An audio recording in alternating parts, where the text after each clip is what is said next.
Selamat malam Bapak Ibu saudara sekalian. Saya yang harus tengok-tengok atau Bapak Ibu bisa berkumpul di sini begitu ya? Lebih enak ya. Soalnya saya begini ya, kan alasannya piye begitu ya. Yuk Marcel, Pak Ud bisa yang sebelah sini aja. Yang situ nanti yang datang jam 9 tidak apa-apa.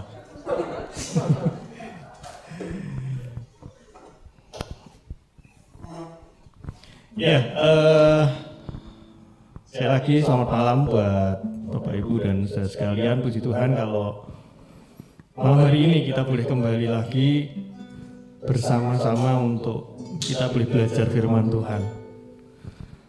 Sebelumnya boleh tidak saya buka masker ya Bapak Ibu ya? Boleh. Saya, begini tuh, seger gitu ya.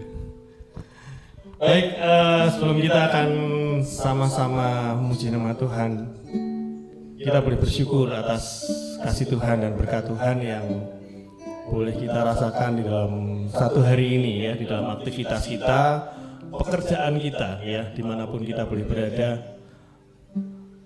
Tuhan itu baik kepada kita dan kita terus Tuhan pimpin dan Tuhan sertai sehingga malam hari ini kita boleh bersama-sama belajar kembali akan firman Tuhan. Baik Bapak Ibu, kita akan sama-sama awali acara kita pada malam hari ini. Kita akan pujikan satu pujian, Allah itu baik, sungguh baik bagiku. Kita boleh berdiri ya Bapak Ibu ya. Boleh tepuk tangan ya. Allah itu baik, sungguh baik bagiku. Allah itu baik, sungguh baik bagiku. Ditunjukkannya kasih setianya. Dia menyediakan yang ku perlukan, menyatakan kebaikan, menyatakan kebaikan, menyatakan kebaikannya padaku. Sekali lagi, Allah itu baik, Allah itu baik, sungguh baik bagiku. Ditunjukkannya kasih setianya, yang menyediakan yang ku perlukan, menyatakan kebaikan, menyatakan kebaikan, menyatakan kebaikannya padaku. Kasih setianya, kasih setianya tak pernah berubah, dulu sekarang dan selamanya. Ajaib dan kuasa dalam namanya, Yesusku luar biasa. Iya Bapak Ibu. Ya memang kalau pakai masker saya tidak tahu Bapak Ibu senyum atau tidak begitu ya. Tetapi paling tidak dari ya wajah begitu kelihatan gitu ya, sukacita dan ya mau senyum itu kan kelihatan, ketarik-tarik begitu ya, uratnya yang di sini begitu ya. Tapi ada yang diem begitu ya. Tapi tidak apa-apa ya Bapak Ibu ya. Tetap bersukacita dan kita tahu bahwa Allah kita adalah Allah yang baik, Allah yang senantiasa mengasihi kita. Selamat datang buat Bapak Ibu yang baru datang. Ya silahkan di depan saja, jangan di samping Nabi ya. Ya, sebelum kita akan melanjutkan akan acara kita, mari kita akan sama-sama tundukkan kepala kita. Kita mau awali acara ini dengan datang kepada Tuhan. Mari kita berdoa. Bapa di dalam kerajaan surga, terima kasih. Kami mengucap syukur Tuhan untuk kasih setiamu Tuhan, untuk anugerah yang Engkau berikan kepada setiap kami. Kami bersyukur Tuhan. Tuhan masih memeliharakan setiap kehidupan kami hingga sampai saat ini. Kami boleh kembali ke tempat ini Tuhan. Tuhan boleh hantar kami untuk kami boleh bersama-sama kembali belajar akan firman-Mu Tuhan melalui PA pada malam hari ini. Ya Tuhan, Engkau bukakan mata hati kami Tuhan, untuk kami boleh mengerti akan firman-Mu, untuk kami boleh mengerti akan apa yang Tuhan inginkan buat setiap kami di dalam kehidupan kami Tuhan. Terima kasih Tuhan Yesus. Kami menyerahkan acara malam hari ini Tuhan dari awal ke akhir ke dalam tangan-Mu. Juga untuk Ibu Pendeta Ana Tuhan yang akan menyampaikan kebenaran firman-Mu, Tuhan yang memimpin, Tuhan yang berkati, sehingga apa yang boleh beliau katakan Tuhan boleh menjadi berkat buat setiap kami di tempat ini. Terima kasih Tuhan, kami menyerahkan semuanya ke dalam tangan-Mu. Di dalam nama Tuhan kami Yesus Kristus kami berdoa. Amin. Silakan duduk Bapak Ibu.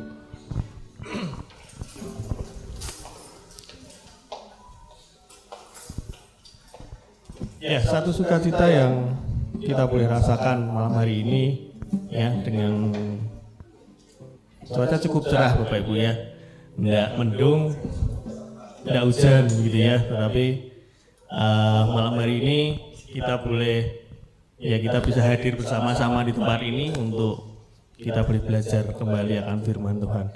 Ya, kita akan memuji nama Tuhan. Kita pujikan ada satu sobatku yang setia, yaitu Allah kita, Tuhan Yesus.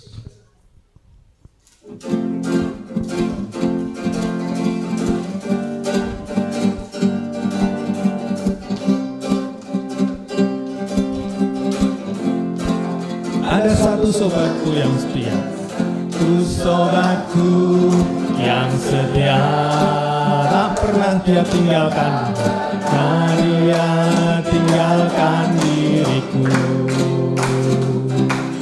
Di waktu aku susah, waktuku sendirian, dia selalu menemani diriku.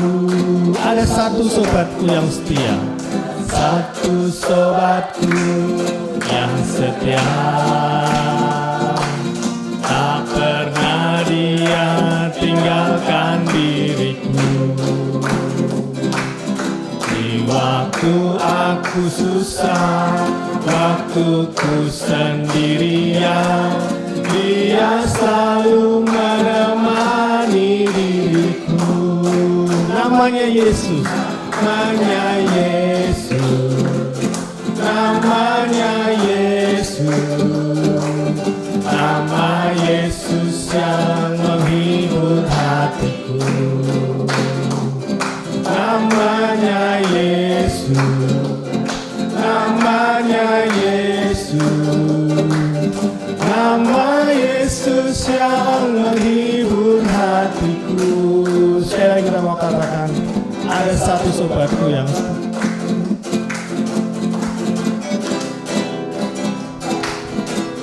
ada satu sobatku yang setia, tak pernah dia tinggalkan diriku. Di waktu aku susah, waktuku sendirian, dia selalu menemani diriku. Namanya Yesus, namanya Yesus, namanya Yesus, nama Yesus yang menghibur hatiku. Namanya Yesus, namanya Yesus, nama Yesus yang menghibur hatiku. Nama Yesus, namanya Yesus, namanya Yesus, nama Yesus yang menghibur hatiku. Namanya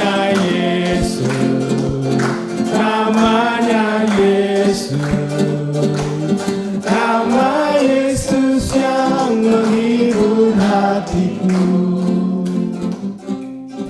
Ya.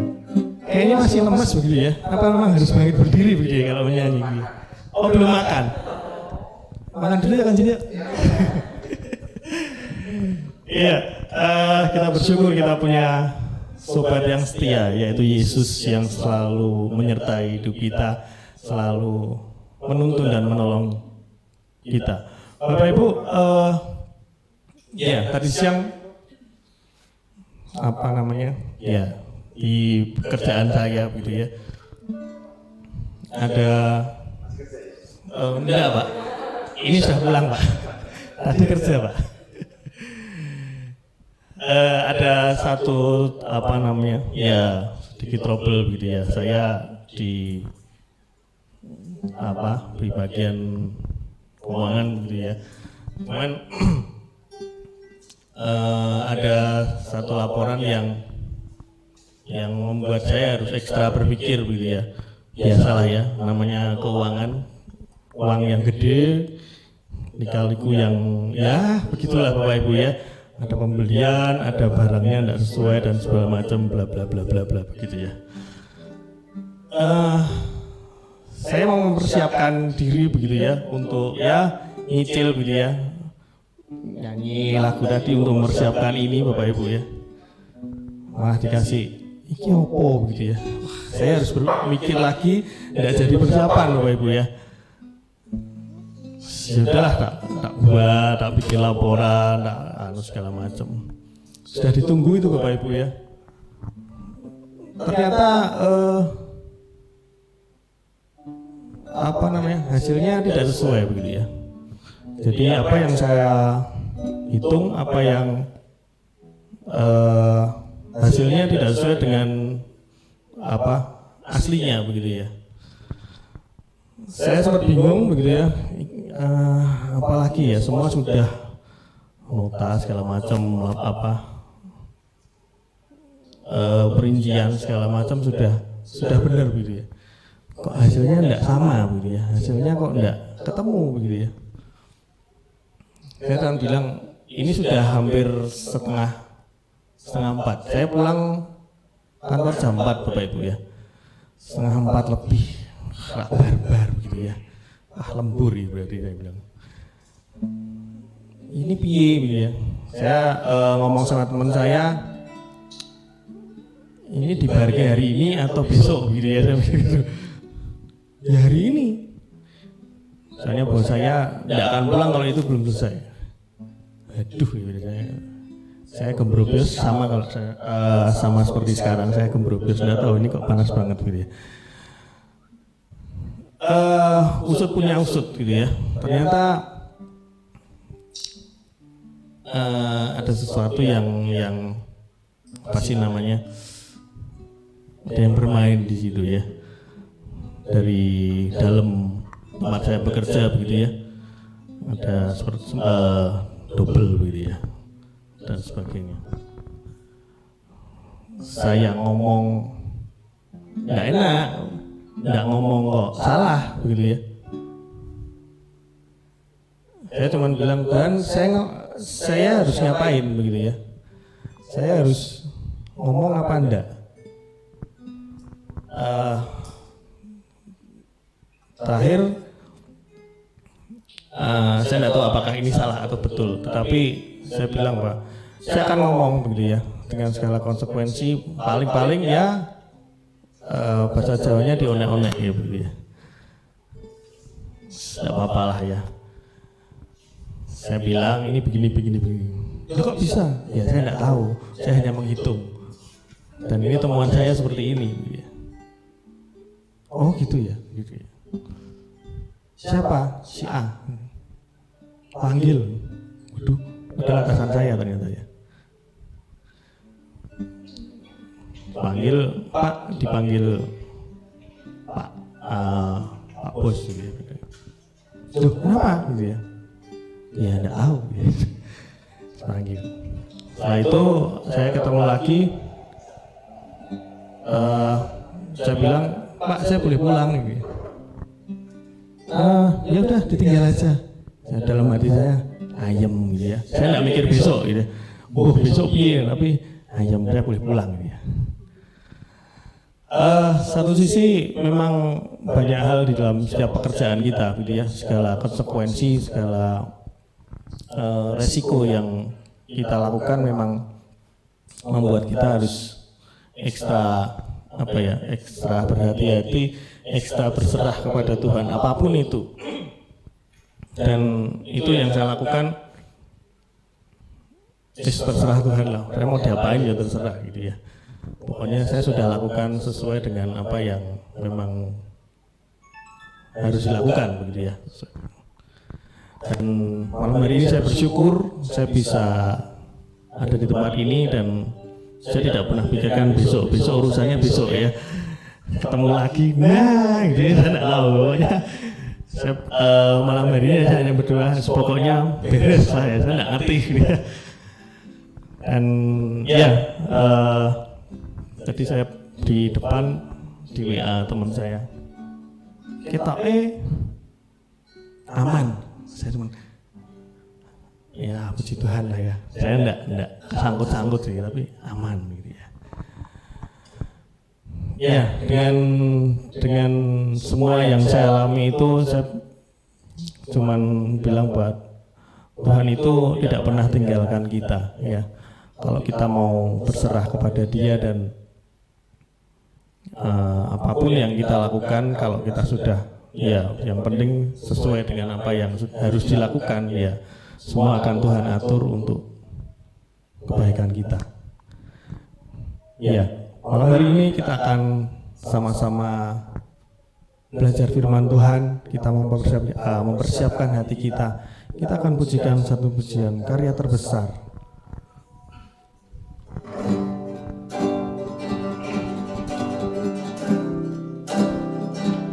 Kasih yang terindah, hati yang mulia, hanya kutemukan di dalam Yesusku.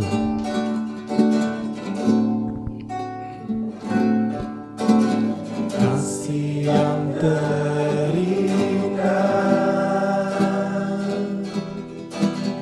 hati yang mulia, hanya kutemukan di dalam-Mu, Yesusku. Pujian dari hatiku, selalu di setiap waktuku, tiada pernah berubah kasih-Mu. Karya terbesar dalam hidupku, karya terbesar dalam hidupku, pengorbananmu yang selamatkanku.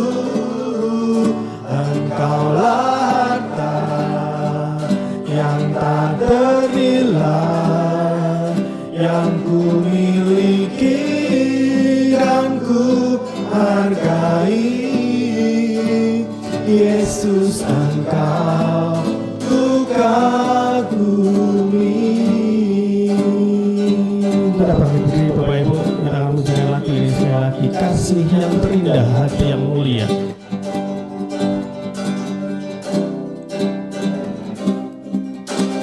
Kasih yang terindah, hati yang mulia, hati yang mulia,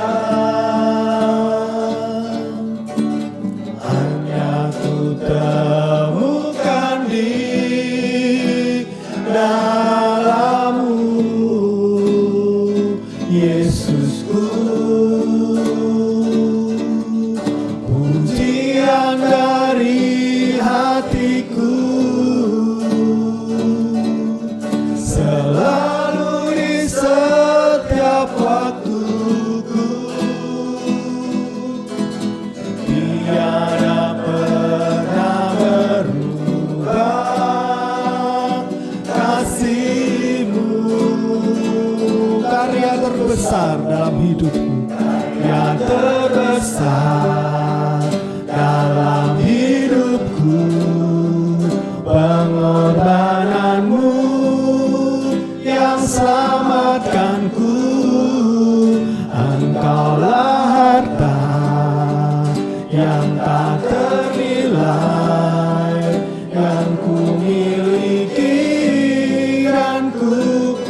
terbesar, karya terbesar dalam hidupku, pengorbananmu yang selamatkanku. Engkaulah harta yang tak ternilai, yang ku miliki dan ku hargai. Yesus, Engkau ku kagumi. Yesus, Engkau ku kagumi. Yesus, Engkau ku kagumi. Yesus, Engkau ku kagumi. Silakan.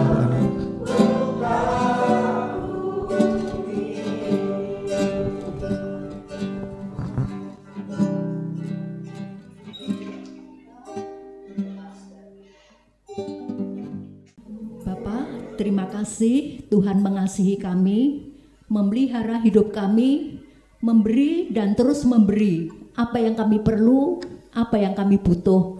Kami merasakan di dalam hidup ini kebajikan dan kemurahan Tuhan mengikuti kami seluruh hidup kami. Terima kasih Bapa, kami boleh belajar firman Tuhan malam hari ini. Terangi pikiran hati kami dapat mengerti firman-Mu. Simpan di dalam hati kami dan biar iman kami berakar mendalam di dalam kebenaran firman Tuhan. Tuhan ada di sini memberkati kami, menolong kami sehingga kami dapat menyimpan firman itu di dalam hati kami untuk dipraktekkan di dalam hidup setiap hari. Urapi kami semua dengan Roh-Mu yang kudus. Di dalam nama Tuhan Yesus kami berdoa. Amin. Silakan duduk.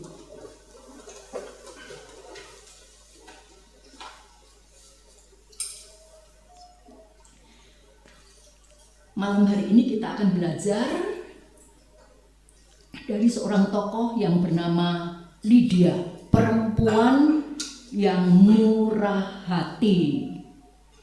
Dari Kisah Rasul 16 ayat 13, 14, 15. Mari kita membaca bersama-sama.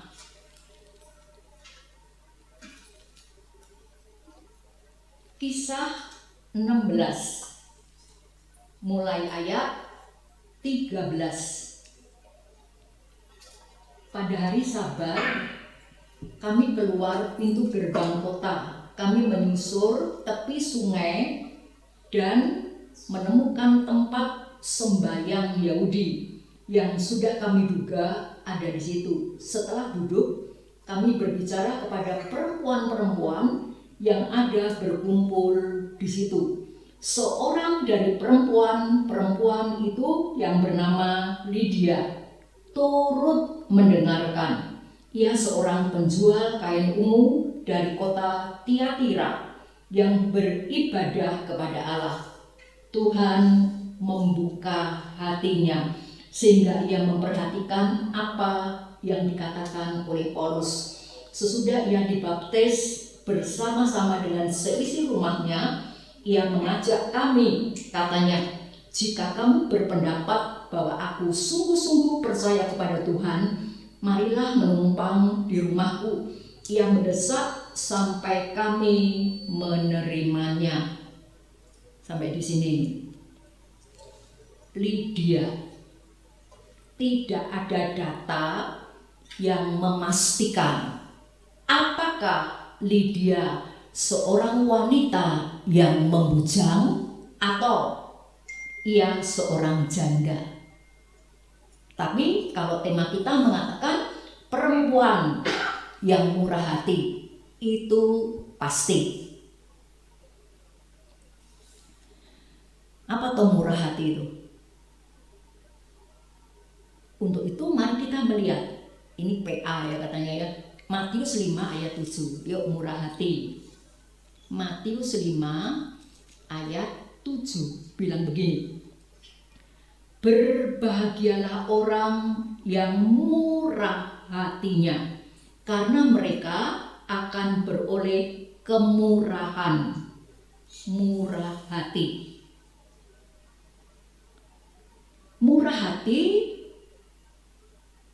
mencerminkan sifat Tuhan yang pemurah dan berbelas kasih.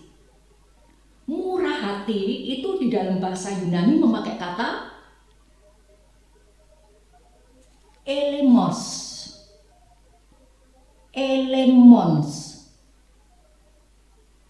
Bahasa Yunani, bahasa Ibrani-nya itu memakai kata keset. Lah apa itu keset? Bukan hanya berarti menaruh simpati kepada orang. Wah, dia kok susah ya? Sakno lu. Oh, bukan sekedar begitu. Keset itu bukan hanya ikut merasakan kesedihan yang dialami oleh orang lain. Ikut merasakan kesedihan. Bukan hanya itu.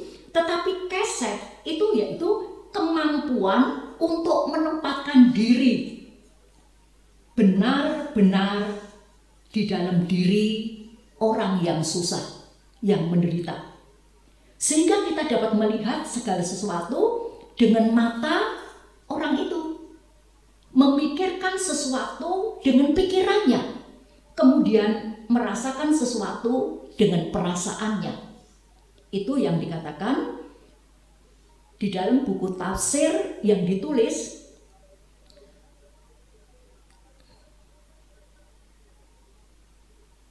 oleh seseorang penafsir. Tetapi Matthew Henry mengatakan apa yang dimaksud dengan keset, murah hati. Murah hati yaitu orang yang saleh, dermawan dalam menaruh belas kasihan, dia menolong, membantu orang-orang yang ditimpa di dalam kemalangan. Jadi bukan hanya sakno ya, tetapi dia turun tangan dan dia membantu, mau berkorban, mau berbuat sesuatu. Ya,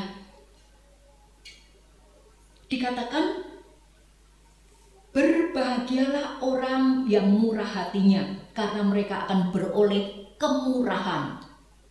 Siapa yang mengampuni sesamanya yang bersalah, dia akan diampuni. Siapa yang memberi minum, dia akan diberi minum. Siapa yang murah hati, dia akan beroleh kemurahan. Dan itu benar. Itu benar.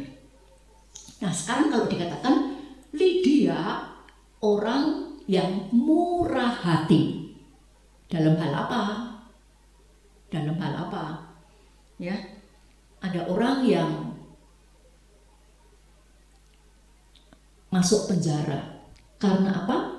Talut rumahnya, talut pagar rumahnya itu ambrol, dan talut ini menimpa perumahan warga, membuat beberapa orang meninggal. Nah, sekarang orang yang punya rumah dan talut yang ambrol ini diperkarakan masuk penjara. Nah, kita cara berbentuk-bentuk berbelas, bermurah hati kepada orang seperti ini bagaimana? Kepada mereka yang kelaparan, kita bermurah hati kepada mereka, caranya bagaimana? Kepada orang tua yang hanya merem di tempat tidur, kita bermurah hatinya bagaimana? Nah, semuanya itu butuh hikmat daripada Tuhan. Ada anak muda karena masalah uang tidak bisa mengatur keuangan dengan baik, dia pakai uang bosnya sampai ratusan juta, diperkarakan, masuk penjara. Kita bermurah hati kepada dia, bagaimana caranya? Nah, itu semuanya ada hal yang harus dilakukan untuk kita yang merasa bermurah hati kepada mereka, kepada bapak yang talutnya ambrol itu, saudara. Saya datang ke penjara, dia dibalik, dia datang, sempat diberi kesempatan untuk ngomong. Oh, dia cerita.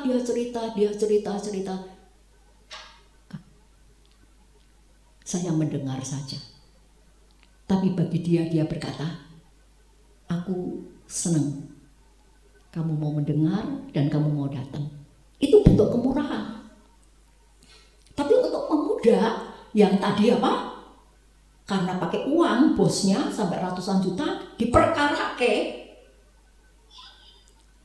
Saya mencoba datang juga ke penjara yang di Semarang itu, namanya apa? Gedung Pane. Digeledah, waktu mau masuk geledah, bawa apa dan apa, semua HP semua ditinggal. Kita boleh bawa uang, mau masuk bayar 15.000 waktu itu, murah ya. Tahun berapa itu? Pada ring pertama semua barang diperiksa. Setelah masuk ditanya, mau berapa lama di sini?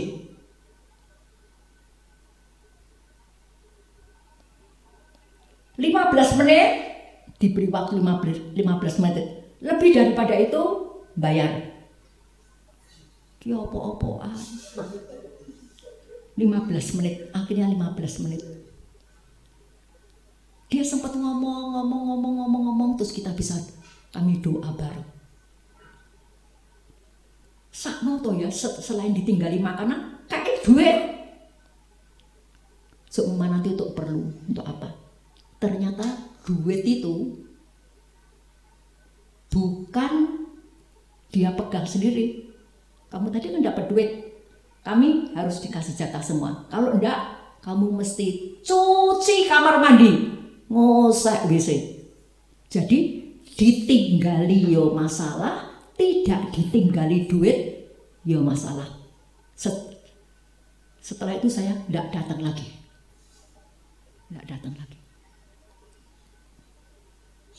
Ini bentuk-bentuk murah hati. Nah, sekarang kembali pada Lydia.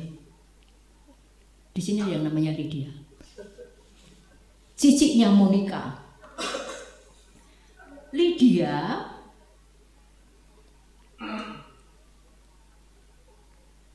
asalnya dari mana dia?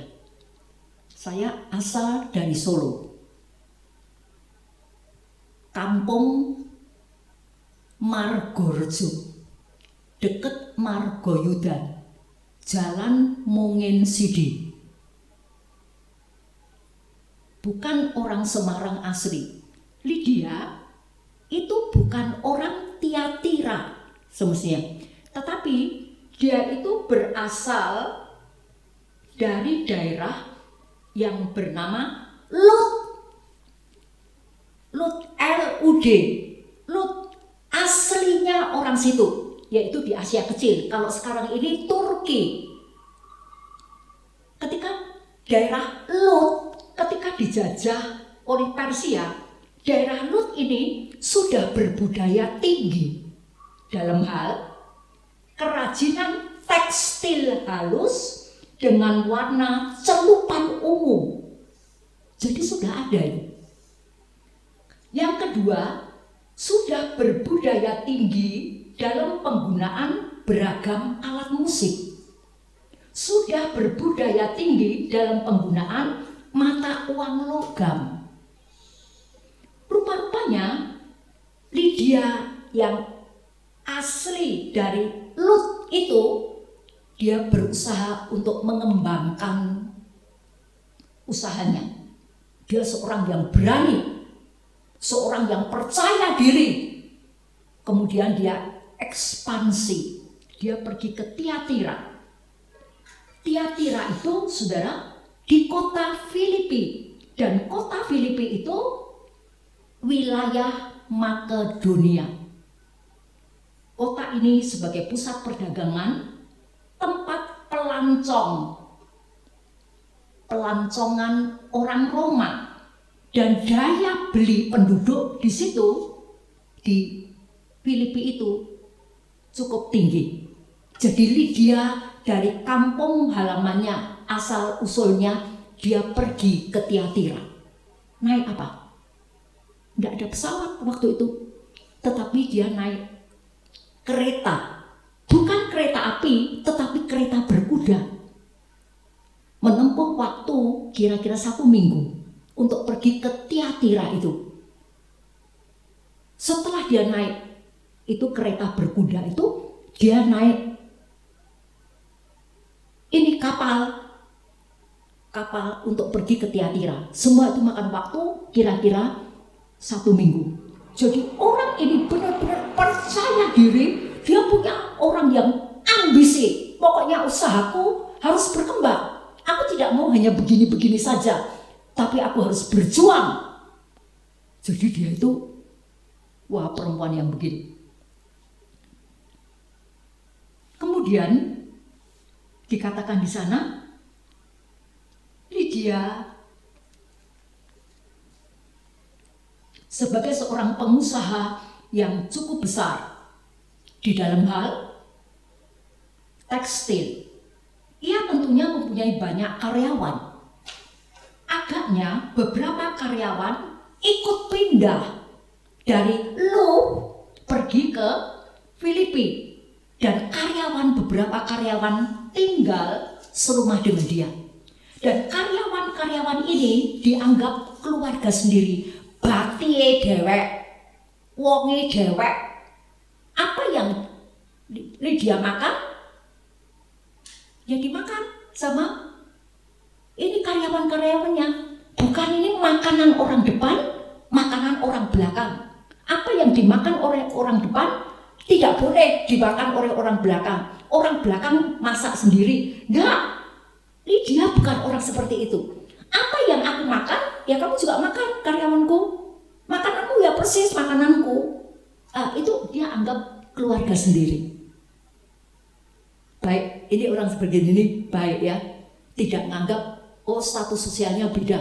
Aku juragan, engkau karyawan, beda, jauh. Enggak. Pokok ini keluarga dewek, keluarga sendiri. Jiwa sosialnya baik. Lydia itu. Nah, Lydia produsen utama kain ungu yang berkualitas dan digemari wanita kalangan atas dari berbagai negara. Lydia bukan etnik Yahudi. Dia bukan pemeluk agama Yahudi. Tetapi di Filipi, ia menghadiri ibadah di sinagoge. Kalau di sini langgar. Ya, bukan masjid, tapi langgar. Sinagog gitu namanya. Nah, di sinagog, ketika dia ada di sinagog menghadiri ibadah itu, dia melihat laki-laki tua. Ya setengah tua lah. Kalau tua banget ya enggak.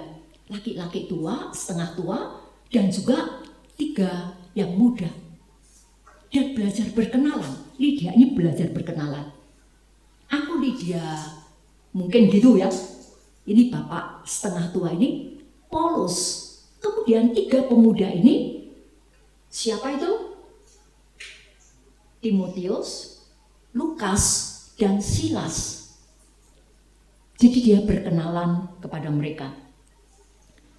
Setelah berkenalan, Paulus itu berkhotbah di sinagog itu. Dan Lydia ini memperhatikan dengan baik. Sungguh-sungguh firman itu dia simak dengan sepenuh hati. Dan Tuhan membuka hatinya. Melalui pelayanan Paulus ketika Paulus mengunjungi kota Filipi. Itu pasal 16 ayat 11 sampai 18. Lydia membuka hatinya untuk Tuhan dan dia menerima Yesus Kristus. Sendirian? Tidak. Ketika dia mendengarkan khotbah daripada Paulus, setelah selesai dia berkata dia berprakarsa. Pak Paulus dan teman-teman, yuk menginap di rumahku. menginap di rumahku. Didesak, dipetekke, diminta dengan sungguh-sungguh, ayo Pak penginjil, ayo saudara-saudaraku yang masih muda, datanglah ke rumahku. Datanglah ke rumahku, bukan untuk pamer, oh aku tuh bagus, karena aku ini pengusaha kain ungu. Enggak, sama sekali tidak. Tetapi rupa-rupanya dia punya maksud. Maksudnya apa? Ketika orang ini, para penginjil ini datang ke rumahnya Lydia bermaksud mengumpulkan kenalan-kenalannya, karyawan-karyawannya untuk duduk bersama mendengarkan Injil Yesus Kristus, supaya orang-orang ini mendengarkan kabar baik yang disampaikan oleh Paulus. Ini baik. Orang kok punya hati begitu ya? Ada sementara ada orang tuh kalau ditawari, ini orang boksu dari luar kota datang, benong nginep di tempatmu ya. Jangan, repot. Mesti nanti nyiapin ini, nyiapin itu dan sebagainya. Jangan, yang perlu ya, lebok ke hotel bae, aku sing bayari. Ada lu sing gitu.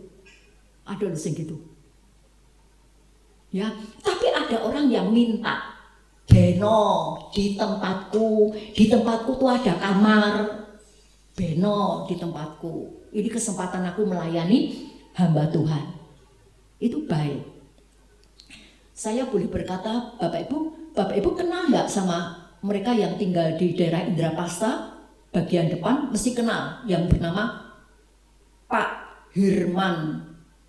Saya panggil dia Om Sengkyu. Ini orang Kudus, dari kota Kudus. Dia menikah dengan Tante Lian. Nah, siapa Pak Hirman ini? Om Sengkyu dan Tante Lian ini itu papa mamanya Rudi yang punya Tuxedo.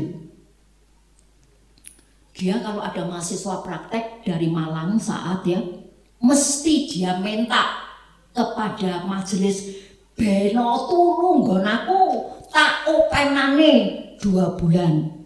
Tak openi sing apik 2 bulan. Lah bayar piro Cik Lian? Ora usah. Bayar piro Ko Sengkyu? Ora usah. Ini satu kehormatan bagiku, bagi kami melayani penginjil. Loh kok ada orang-orang yang seperti itu ya? Ada orang-orang yang seperti itu. Ini baik. Tapi ada orang juga ketika beno ya, rumahmu untuk PDRT aja, repot, nggak usah, mau aku liani baik. Saudara, ada orang-orang tuh ketika diminta untuk sesuatu bagi Tuhan, dia berkata, aku tak selonjor. Tahu selonjor?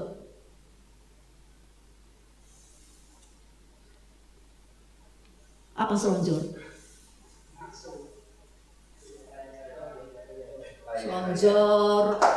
Selonjor kaki direntangkan, engko yang diselonjor mbek yang dhuwur. Nah, Mbok. Ya. Ndak ngerti lu yang diselonjor mbek sing atas. Kowe njaluk selonjor to? Baik, kene tak selonjorke. Apa ndak bingung kita? Bingung loh. Ya. Jadi di tempat ini nanti pada suatu hari di tempat saya ya kalau mau minta beno gone Bu anak ora apa-apa, nggak apa-apa. Konsumsi ini piye? Kok konsumsi yang dipikiri ya? Kita datang di satu persekutuan ya jangan mikiri konsumsi. Ya nono konsumsi, aku hadir. Kalau nggak ada konsumsi, absen. Ada orang-orang yang datang ke persekutuan itu pikirannya konsumsi. Ya salah itu. Ya aku dijemput, ya aku mau. Tapi kalau nggak dijemput, ya mau. Ya ada orang-orang tuh ya, ketika mobil gereja tuh lewat, aku ramelu. Lu ki kepiye toh? Iki model apa? Orang kok gitu ya? Suruh kumpul di satu tempat. Ngumpul di tempat, engko diangkut barengan. Mo, yen aku rak disampuri aku mo.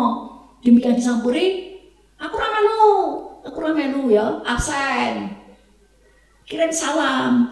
Ki apa orang-orang ini tuh? Berdedek loh. Itu membuat orang berdedek. Tenang. Kok gitu ya? Ya. Nah, Bapak Ibu, Lydia, Pak Paulus, yuk ke tempatku yuk. Bersama ini 3 pemuda ini. Aku enggak usah, nanti ngerepoti. Enggak. Tapi rupa-rupanya Lydia tuh punya pikiran, semua kenalanku, semua karyawanku tak kumpulke beno denger Injil yang nanti akan disampaikan oleh Paulus, Rasul Yesus Kristus. Dia punya pikiran, Lydia ini punya pemikiran, biar dia dengar Injil, nanti terima Kristus sebagai Tuhan dan Juru Selamat. Saya enggak tahu apa Lydia tuh punya pikiran, nanti kalau karyawanku Kristen kabeh mesti hidupnya nanti jujur. Saya enggak tahu dia punya pikiran, pasti nanti enggak bakal rewel, orang bakal nggatai aku. Saya enggak tahu apa Lydia punya pikiran seperti itu, ya. Kenyataannya tidak semua orang Kristen itu ya baik. Betul, ada yang rewel, bawel. Ada yang seperti itu. Nah, ini orang yang bernama Lydia ini seperti itu. Akhirnya di dalam ayat 15 Kisah Rasul 16 di sana dikatakan seluruh orang di dalam rumah Lydia mempercayakan hidup kepada Yesus Kristus dan dibaptiskan. Lydia dan seisi rumahnya, yaitu karyawan-karyawan itu dan juga kenalan-kenalannya menerima Kristus. Nah, ini baik. Ya, baik. Orang punya jiwa seperti itu tuh baik. Nah, sekarang saya mau sedikit cerita kesaksian. Bapak Ibu, di Semarang ini tidak ada gereja GK3. GK3 itu Gereja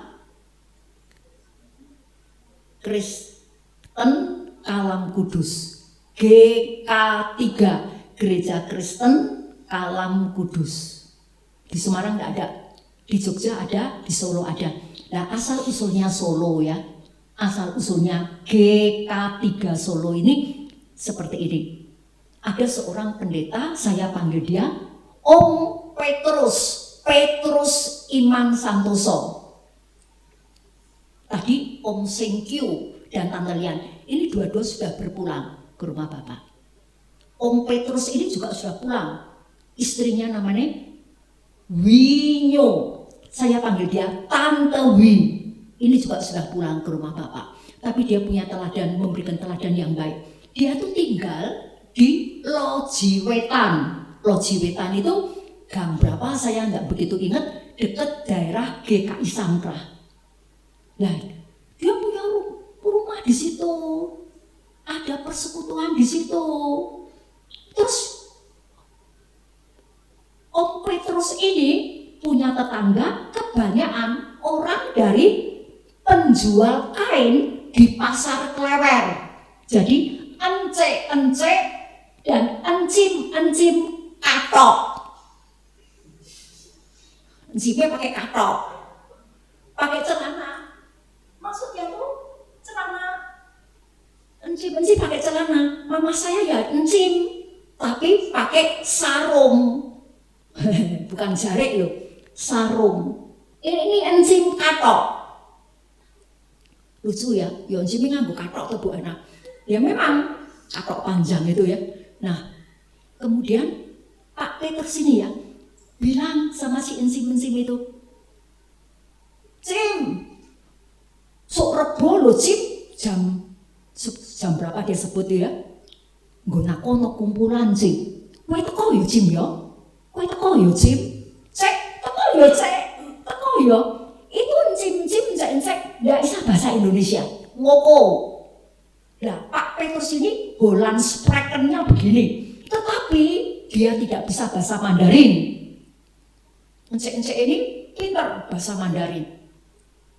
Yo, aku tak kok, aku ngopo? Yo, kita nyanyi-nyanyi, mau sembayang, kita kenalan, Mbak Santi, Tuhan Yesus. Mau datang tuh? Encim-encim ini mau datang, cek-cek itu mau datang. Terus dikotbahi ya pakai ngoko. Tapi lama-lama Pak Petrus ini kewalahan. Piye ya, kewalahan. Terus dia tuh diberi ide pergi ke Malang. Waktu itu Malang masih Madrasah Alkitab Asia Tenggara Malang. Dia pergi ke Malang. Dia menghubungi pendeta Peter Wongso, pendeta Matiusi, menghubungi dosen yang ada di sana. Mbok pergi ke Solo. Itu loh ada kumpulan encim-encim, encek-encek pasar klewer, jualannya kain. Mau? Akhirnya dikotbahi pakai bahasa Mandarin dan ini meresap di dalam hati encek-encek om-om ini. Encek-encek ya om juga ya, tetapi juga encim-encim. Nah lama-lama besar, berdirilah.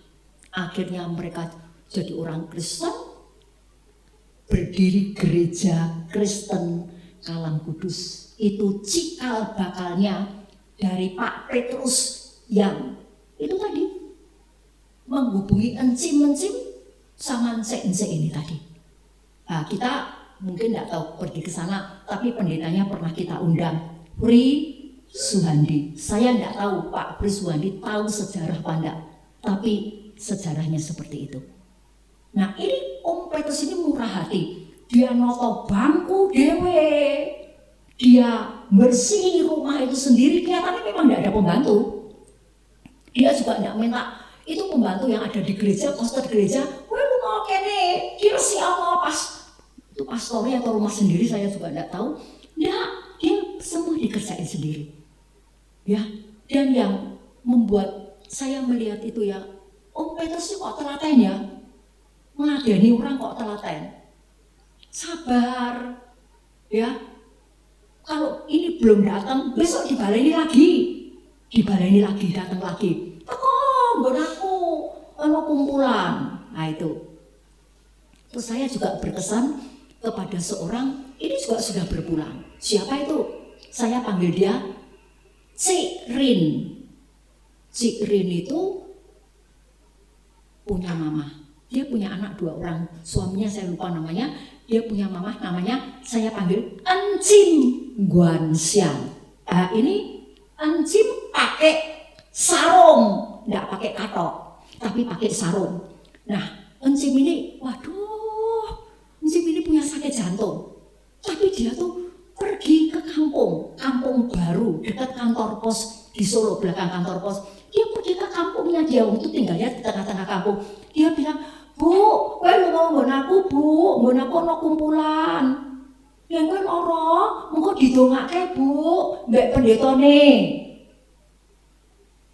Mau datang tuh? Mau datang. Lah si Encim ini berkata kepada cucunya, Lucy, kowe laso piano no. Nanti Mak tak beli piano kamu, kowe las yo tak bayari.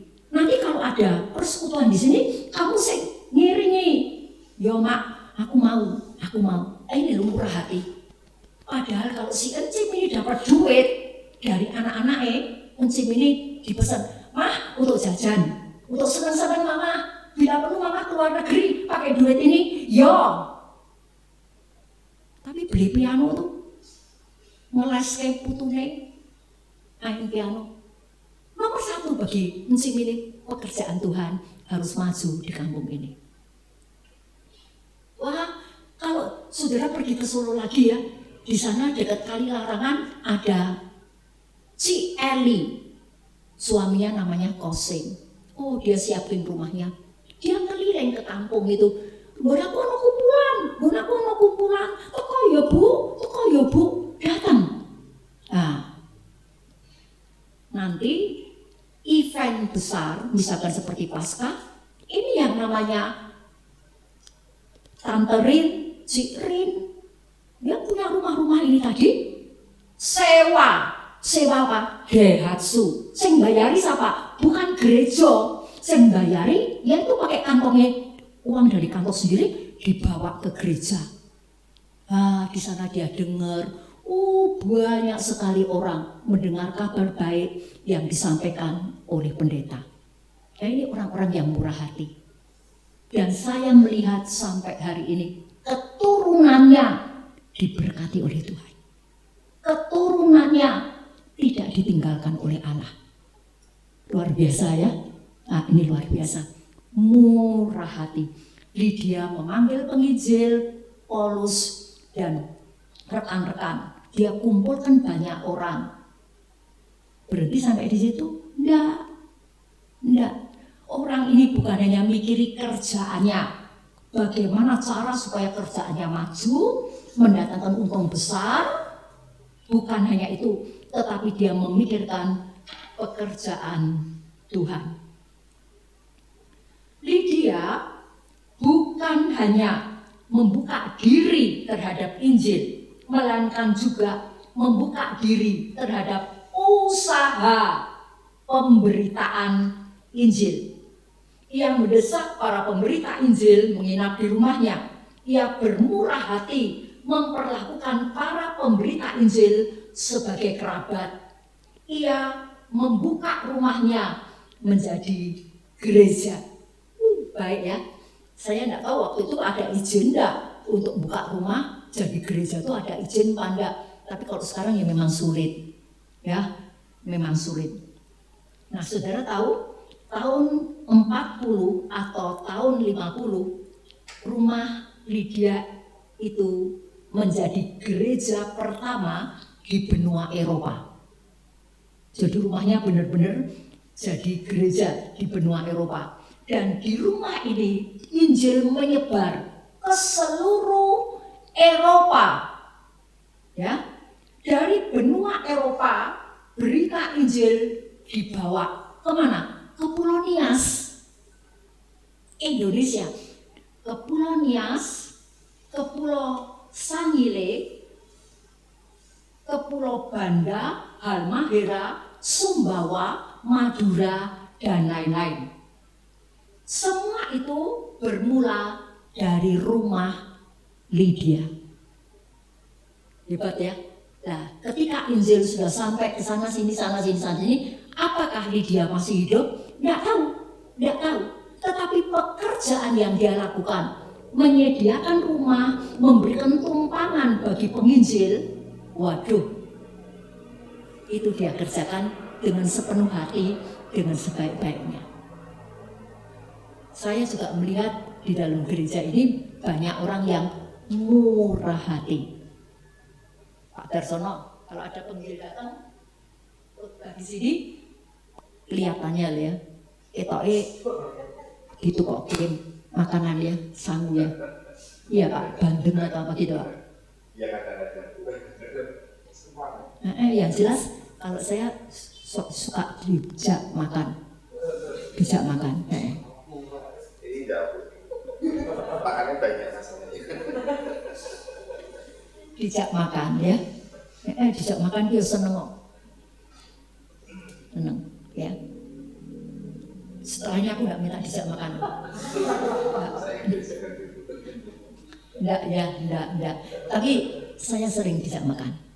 Terus terang. Bukan karena orangnya di sini tak puji-puji, enggak. Tapi kadang-kadang aku ya lihat Pak Darsono tuh ya murah hati. Ada orang baru datang, "Engkau dari mana?" Jadi ketarik. Itu luar biasa loh ini loh. Walaupun juga ada kelemahannya. Ya, ada kelemahannya. Nah, saya juga melihat ada banyak orang yang murah hati di tempat ini. Gereja ini, gereja kekeluargaan. Saya ingat perkataan Pak Andreas Gunawan Priyono itu. Yang golek gereja sing resik. Beringin. Yang golek gereja sing musik apik, Peterongan. Yang golek gereja sing kekeluargaan raket, ruket, kan lho. Karangsaru. Tapi itu betul. Tapi itu betul. Tapi itu betul. Betul ruket ini loh, raket ini loh. Sampai orang kalau sudah raket ya, kepo. Pengen ngerti, kok terus. Ya, kalau sudah begitu raket, kepo. Orang dikeponi ya enggak seneng loh. Bu Ana, ora teko Karangsaru. Baik, kok ora ketok, ben pensiun kok ora ketok Karangsaru. Oh, tak critakake kabeh. Ya, sudah tak critakake. Ada yang tanya sama saya, sing ndak tanya, ya aku ora cerita. Ya, aku orang ya terbuka. Apa ae nene? Gitu. Ya, sekali lagi ya. Raket boleh, deket boleh, tapi ada orang tuh sepanjang sampai kayak hakim, besek-besek. Itu jangan. Ya, gitu. Tapi saya melihat di dalam rumah, di dalam gereja ini banyak orang-orang yang murah hati. Tapi apakah kita murah hati dalam menyediakan rumah untuk PDRT? Sampai pengurus itu bingung. Lagi dikongkon, diminta yo kabeh gedek. Kok jarang yang mantuk, mbok yo mantuk. Kok jarang? Oh jago. Sik to aku ini repot. Aku wis selonjor, hati-hati ya. Yen diselonjorke tenanan, mbuh. Enggak tahu. Ya.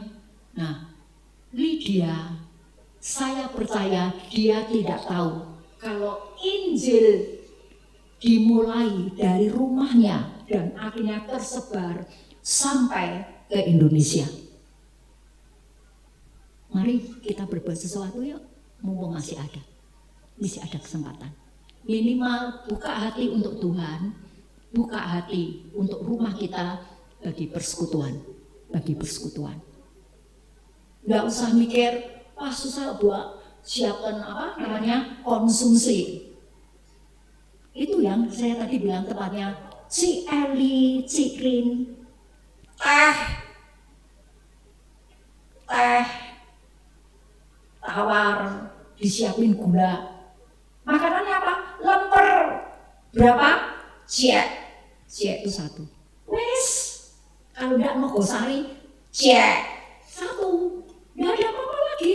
Dan enggak ada yang mau malu. Kok cuma siji yo, ora warak. Enggak ada. Tapi mereka tuh merasa disambut. Mereka merasa dianggap keluarga.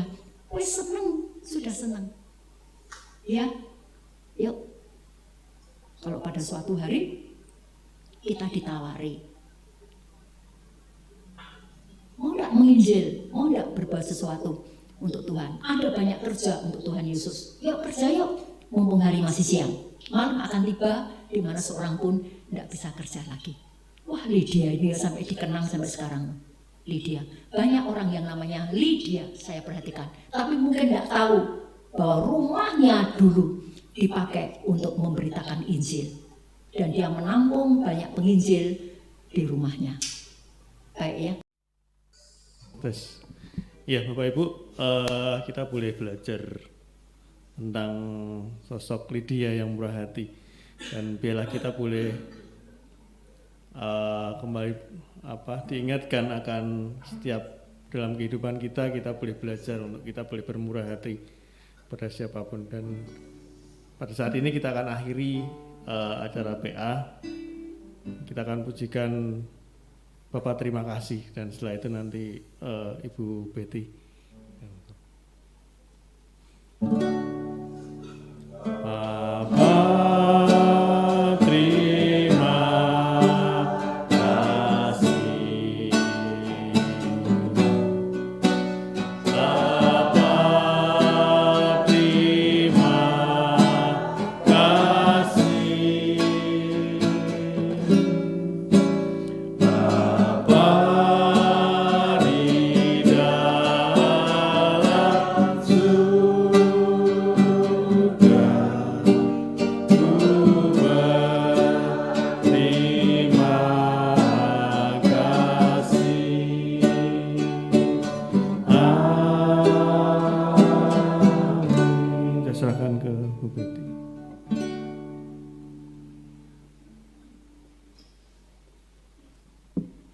Ya, selamat malam Bu Apa. Saya mewakili Majelis dan Jemaat Gereja Kristen Indonesia Karangsaru, kayak resmi banget ya.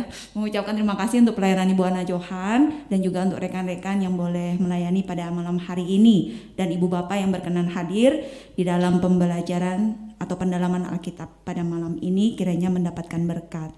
Oke. Pengumuman yang pertama, bulan Desember tidak ada PA.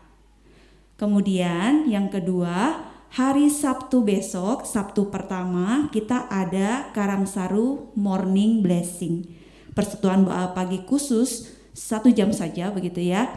Untuk kita boleh hadir bersama-sama, kalau tidak mengikuti yang doa pagi setiap hari. Nah, ini ada satu momen untuk berdoa bersama dengan saudara seiman secara komunal di gereja, di rumah Tuhan, sebulan sekali setiap Sabtu pertama.